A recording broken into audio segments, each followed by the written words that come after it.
Chers lecteurs, à nouveau, bienvenue sur la télé Jouvence en rayonnante compagnie. Je suis avec Isabelle Filiosa. Bonjour Isabelle. Bonjour à tous. Alors Isabelle, que vous connaissez certainement, qui est auteure de nombreux best-sellers, vous êtes psychothérapeute, vous êtes conférencière. La thématique que j'aimerais qu'on aborde ensemble, c'est votre petit cahier d'exercice autour de l'échec. Alors ma première question, je pense que c'est certainement aussi la vôtre, est-ce qu'on échoue réellement? En fait, ça dépend probablement de notre façon de le percevoir.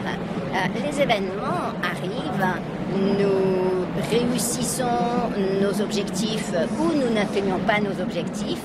Effectivement, nous ne sommes pas contraints d'interpréter qu'il s'agit d'un échec sous prétexte que nous n'avons pas atteint notre objectif. Parce que parfois, un échec nous montre un autre chemin et finalement peut être autre chose que véritablement un échec. Donc ce qui pose objectivement la question de l'objectif, l'objectif a-t-il pour objectif d'être atteint? C'est très juste, Carole. En fait, un objectif, c'est quelque chose vers lequel on tend. C'est ce qui nous met en mouvement. Après, c'est ça qui est important, c'est le chemin. Je suis mis en mouvement par mon objectif. Parfois, je me rends compte que l'objectif n'était pas exactement approprié. Parfois, je me rends compte en m'en approchant que cet objectif en dissimulait un autre. Et peut-être, justement, à ce moment-là, l'échec peut être une chance pour me permettre de me réorienter vers un objectif qui soit plus juste pour moi. En fait, on a besoin de se familiariser avec l'idée d'échec. D'ailleurs, quand on joue aux échecs, c'est échec, mais c'est pas le mat. C'est quand on est mat qu'on est vraiment coincé. Mais échec, c'est juste je suis dans une situation complexe de laquelle peut-être je peux me sortir et peut-être même élégamment je peux m'en sortir. L'échec, c'est dommage qu'à l'école, on nous le serve comme si c'était une faute, comme si c'était pas bien. En France ou dans toute la culture francophone, on est habitué quand à l'école on nous pose une question, on ne doit lever la main que si on sait. Que si on a la réponse. Et c'est dommage parce que finalement c'est dans l'échec qu'on aura davantage d'informations. Chaque fois qu'un élève formule un échec, c'est-à-dire formule une erreur, quelque chose qui est erroné, il nous donne un point de vue sur la manière dont il a réfléchi et donc c'est plus facile pour lui enseigner. Et ça permet aussi de rectifier des choses pour l'ensemble des personnes présentes. L'erreur nous apprend. Si on est tout le temps tendu à faire bien, je veux réussir, je veux faire bien, je veux faire correct, d'abord on est sous pression, on est sous tension et donc du coup on se trompe davantage. Mais en plus, on n'obtient pas les informations. Si on fait quelque chose et on fait nickel chrome tout, finalement, on n'apprend pas. J'aime bien l'image de rentrer dans une pièce où tout serait noir. Je n'ai que le toucher pour me guider. Et donc, si je ne rencontre aucun meuble, donc si je ne rencontre aucun échec, je ne fais aucune erreur, mon tracé est juste, je ressors de cette pièce, de l'autre côté, je n'ai rien appris, je ne sais pas ce qui est dans cette pièce. Très juste. Tandis que si je rentre dedans, je me cogne là, je me cogne là, tiens, ça c'est comme ci, comme ça, et bien finalement chaque échec, chaque rencontre avec quelque chose de dur me donne de l'information, me permet de savoir quels sont les meubles, qu'est-ce qu'il y a dans cette pièce. Donc je touche, je regarde, je m'interroge, qu'est-ce qui fait que j'ai buté là? Et donc du coup, ça me donne l'information sur moi-même, sur le type de relation que j'établis avec les autres, sur la manière dont j'aborde les choses. Donc ça me donne de l'information sur moi.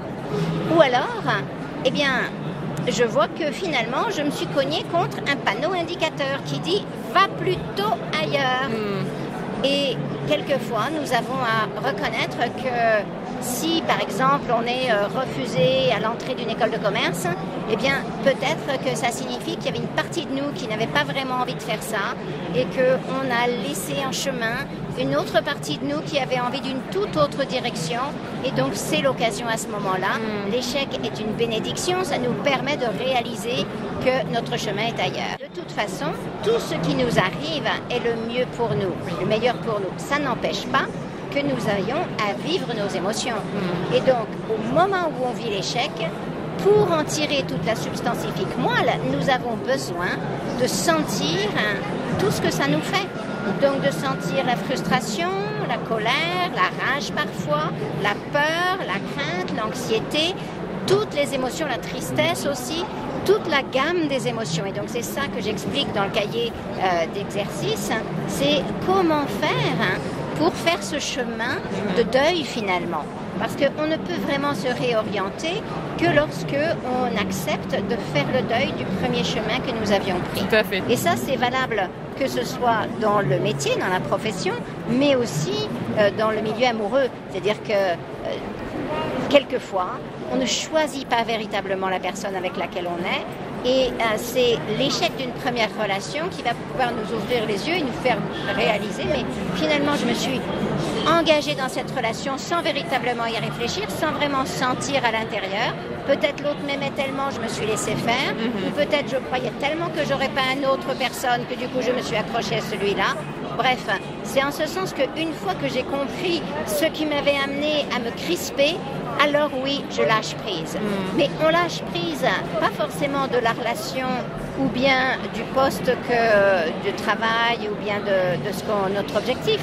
On a besoin d'abord de lâcher prise de notre relation avec cette personne ou de notre relation avec cet objectif. C'est pour ça que c'est pas boum, j'ai un échec, hop, je change de direction obligatoirement. Non, il y a vraiment tout un travail à faire pour vérifier est-ce que cet échec me demande de regarder ce qui se passe en moi? Est-ce que ça me demande de travailler intérieurement pour améliorer mes relations aux autres, pour améliorer quelque chose en moi? Ou bien est-ce que ça me demande de me réorienter? Nous avons tellement appris à associer échec avec blessure de soi-même, blessure narcissique. Et si j'échoue, ça veut dire que je suis mauvais. Donc c'est la première chose, c'est vraiment de combattre ça, ne pas le laisser s'installer. Oui.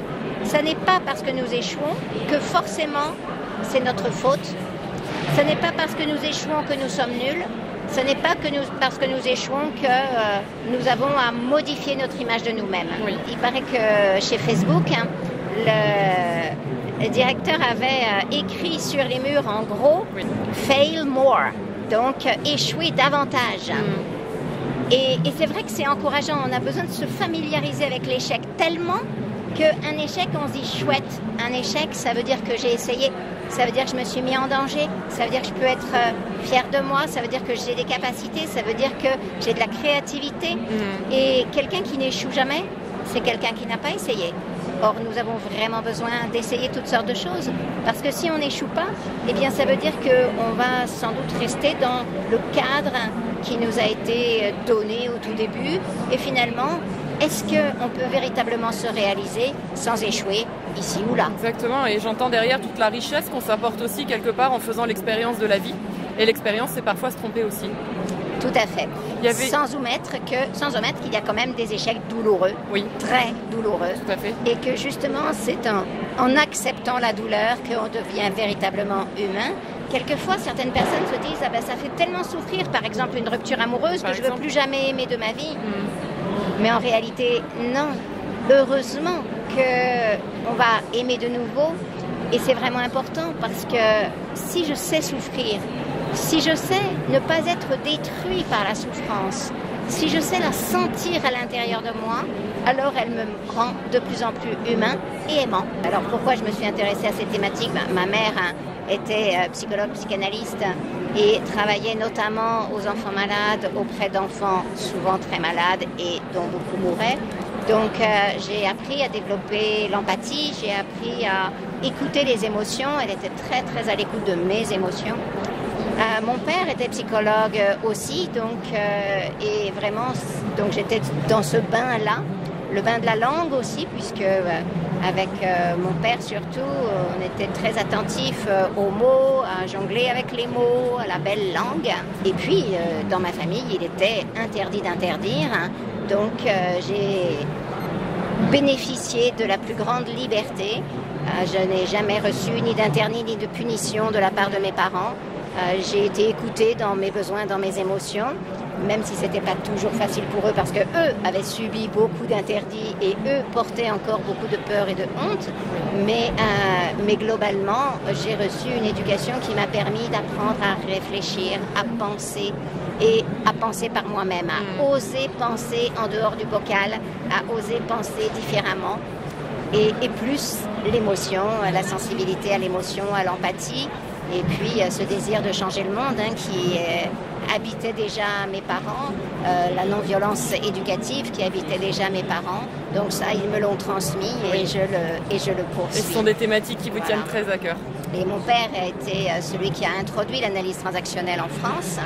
Et peut-être, si je n'avais pas échoué à ce premier examen international de psychothérapeute en analyse transactionnelle, eh bien, je serais restée dans le giron d'analyse transactionnelle.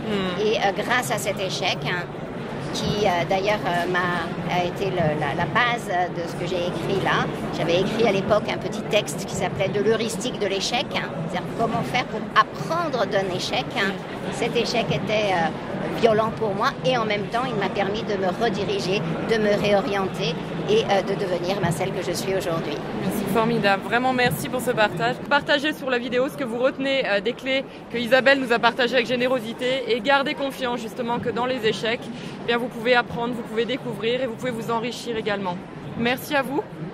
Merci. Excellente journée, on vous retrouve très prochainement sur la télé Jouvence pour d'autres interviews. Bye bye.